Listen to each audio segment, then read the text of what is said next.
Coming up on Value This with Dr. Lori, something on this table is really valuable, stunned me, but she knows, so it wasn't stunning to her. And we'll let you know which it was coming up. Want to pick these up? Oh, but carefully. Yeah. Sticky? Yeah.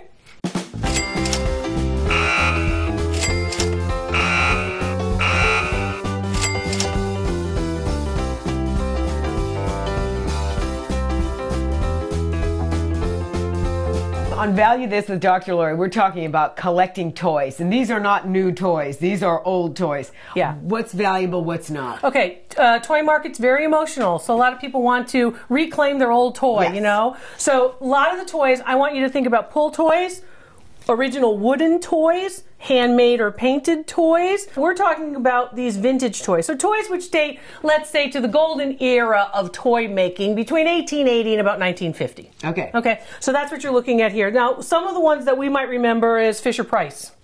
Fisher-Price, about 80, 85 years old, right? This company out of Long Island, New York. And they were known for wooden pull toys. Some of them are still wooden pull toys, and then some of the newer ones from the 1970s and 80s are actually made of plastics. Yeah. So this one is wooden, so worth a little bit more, from about the 1950s. Does it have, and it's wood in front, or is that plastic? So there's plastic with wood. Okay, here. so does that diminish the value if you end up getting that combo of plastic Yes. and wood? It does. Yes, Okay. it does, because the one from the 30s would be all wood. Okay. The ones into the 50s, 60s would be the combo. Okay. Okay. Now, the newer ones are all plastic. And are those new ones ever going to be valued at anything? Yes, it's the same question that the person in the 1930s was asking. Okay. Is this from the 1930s ever going to be valuable? Yeah, wait 25, 35, 50 years, it's going to be valuable. All right, so do you let the kids play with it or not?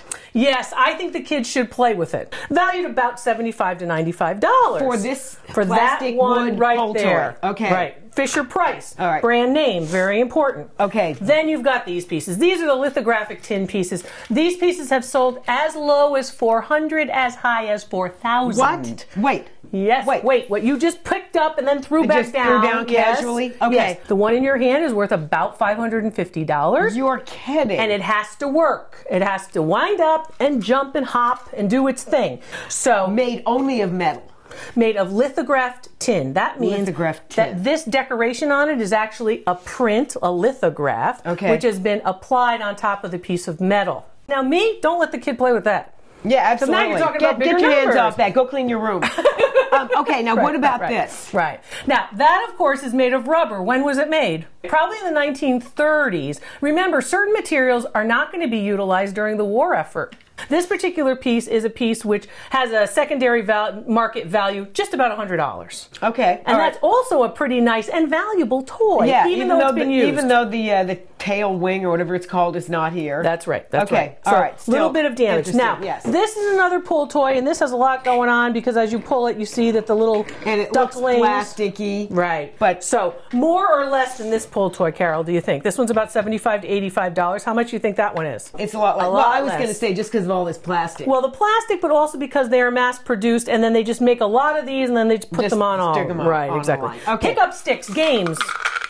Pick up sticks. If they are the original games in the original containers, this is about a $15 game because why? The container is not complete. Okay, it doesn't have the top on it. Boxes are important, original boxes, and don't put cellophane tape on your boxes or your game boxes because that will decrease value too. Those are fantastic. I love these. Those are the Viewmasters. Those would open a world to kids. Yes. Right? These collectible or not? Those are very collectible because everybody loved them. We all felt the same way about this and Spirograph. Remember Spirograph? Yeah. Certain toys had a great affinity for lots of people. Puzzles? World War II-ish. World War II image, right? But that looks very modern. So this is a nice piece, modern, but these are probably about $1 to $5 each. Old have board to have games. all the pieces, and with the board games, you have to have all the pieces too. You can pick up an old board game like Candyland, or my favorite, which was called Masterpiece, the art auction game in the 1970s. I love that game. How perfect for you. I know, it's perfect. How perfect. And those are usually somewhere around $15 to $25 for one game. If you're out looking for a toy to collect and you come across it, what would you tell somebody to look for? What you loved as a kid. Really? It really is emotional. It's a really emotional market. But if you're looking for it, I like handmade pieces, right? Original artisan pieces. And I also like those games that stood the test of time. Every kid has Candyland. Every kid had Chutes and Ladders. You know, fewer kids had Masterpiece, the art auction game. Monopoly, the first original Monopoly game, which actually dates to the middle part of the 1920s, sold for over $55,000, and it was actually made in Germantown, Pennsylvania, Germantown Avenue in Philadelphia, Pennsylvania, and the board was literally a piece of canvas that was hand-painted, the original one. Oh, so boy. Monopoly is usually a good Park board Avenue game. even looked good on that, though. I remember that game. All right, really interesting to know about the toys, and you've got more, I'm sure, on your website. More on our website at drloriv.com. Lots of tips there, and of course, future episodes of Value This with Dr. Lori. We'll talk more about toys, games, and just the things we love, just like that. We're going to hop on out of here, and we'll see you next time.